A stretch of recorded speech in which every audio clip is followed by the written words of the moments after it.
The question is that the motion be agreed to. Dr David Clark. Mr Speaker, in speaking to the Taxation, International Investment and Remedial Matters Bill 2010, I wish to start by acknowledging those members of the FEC who did the Select Committee work on this bill. It was very remiss of me not to have done that in my previous speech.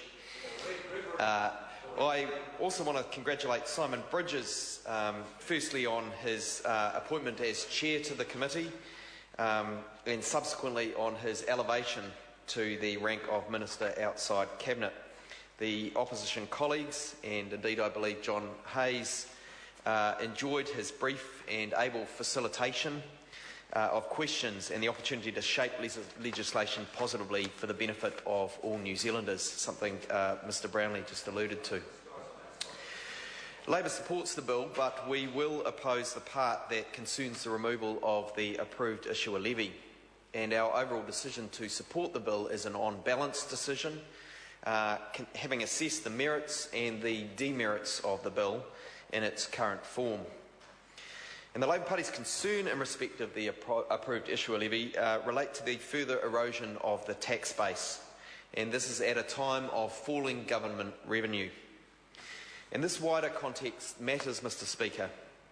The IRD recently admitted in their briefing to the incoming Minister that the government revenues have dropped 4% in terms of a percentage of GDP from 35% to 31%, and this is during the time of the previous national government. And it's estimated that about 60% of that drop in tax revenue is directly attributable to government policy changes. This is of concern. People working hard in this country who are doing their best, they're saving, they're trying to get ahead, they're involved in community activities, just don't feel like they're getting ahead. And that is in part as a result of these tax changes that have benefited the very wealthy at the expense of everyone else. They've also affected the overall tax take. The government continues to push the line that those 2010 tax changes were broadly revenue neutral. And I think entertaining the word broadly in this context is stretching the use of the English language beyond belief. Some members opposite might assert that it is plain English. I would certainly not be one of them. If it's typical English, it is certainly not helpful English, I would submit. What is clear, Mr Speaker, is that blaming the widening deficit on the Canterbury earthquake or the global financial crisis is no longer a credible explanation for this $12 billion deficit, which is the result in part of this reduced tax take that this bill does not directly address as fully as it could.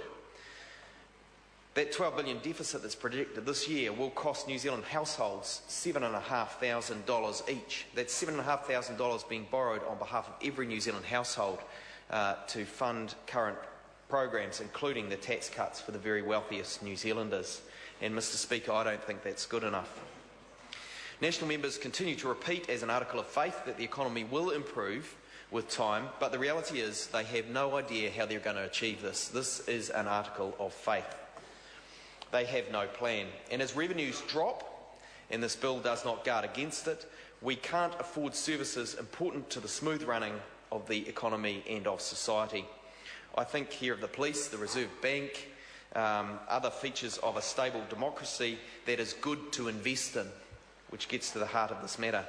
As these services drop off, it's likely to have a compounding effect on the attractiveness for investment in our country.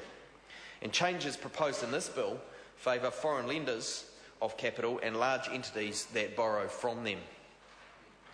Local lenders won't be able to match the rates that overseas lenders offer with their reduced tax rates. That's a fact. And so domestic savings will be undermined, Mr Speaker, further compounding the structural problems in our economy. Joe and Joanna Public, who borrow through the banks, will not see any savings, but the foreign-owned banks will pocket the wedge. The potential undermining of domestic savings is, of course, a concern. In fact, it's doubtful, Mr Speaker, that the bill will do anything to help increase liquidity, despite what the previous speaker has asserted. The previous member, I apologise, Mr Speaker. The bill will not necessarily reduce interest rates or add depth to capital markets. This was certainly the advice of a number of submitters at the Select Committee. They took issue with these assertions. Now, it's also important to note, Mr Speaker, that we in the Labour Party understand the value of internationally competitive tax rates.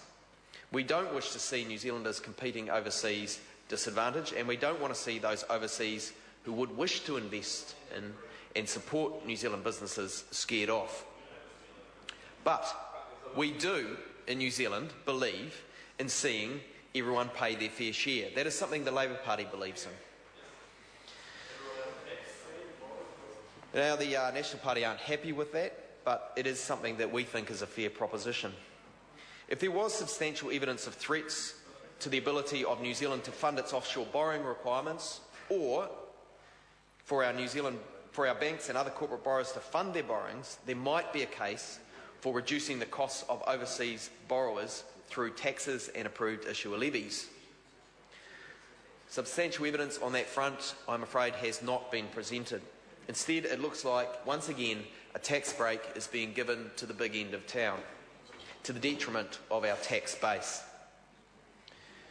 And when we're borrowing, we New Zealanders all end up paying for this tax break through interest payments that subsume monies that could otherwise be spent on public goods like education and health services. That is why we in the Labour Party are opposing this aspect of the bill.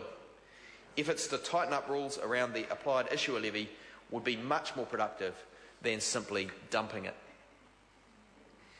I guess an easy ride, it can be said, with the approved issuer levy is at least consistent with the current government's policy of giving wealthy overseas interests an easy ride, and indeed perhaps in some cases putting out the welcoming mat. We'll see more of that when it comes to the issuing of shares on state assets, I'm sure. No one thinks that selling those revenue-generating assets overseas is a good idea, and no one thinks seeing those profits disappear offshore is a good thing. You can't sell your way to a brighter to a brighter future, I submit, Mr Speaker. So to be clear, Labour doesn't want to see tax rules that disadvantage New Zealand businesses.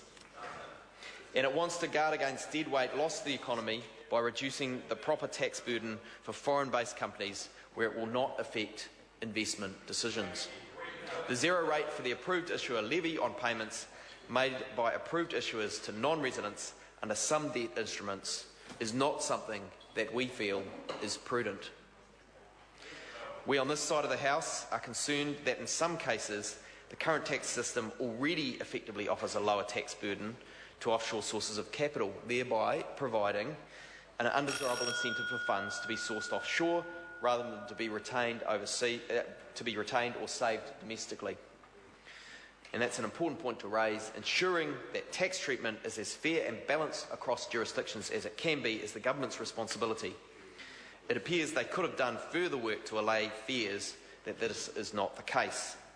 When submitters suggested that the removal of the overseas tax burden will have little effect on investment, we should be concerned. But as I signalled at the beginning, Labour will support the rest of this legislation. The alignments that will help New Zealand businesses compete in foreign markets by freeing them up from a tax burden that their competitors will not face are a good thing. Labour supports New Zealand businesses. Our capital gains tax proposal that we took to the last election, for example, would support investment moving away from the speculative sector to the productive sector, and the National Party won't consider it. They have no other ideas. This bill tinkers like many of their efforts.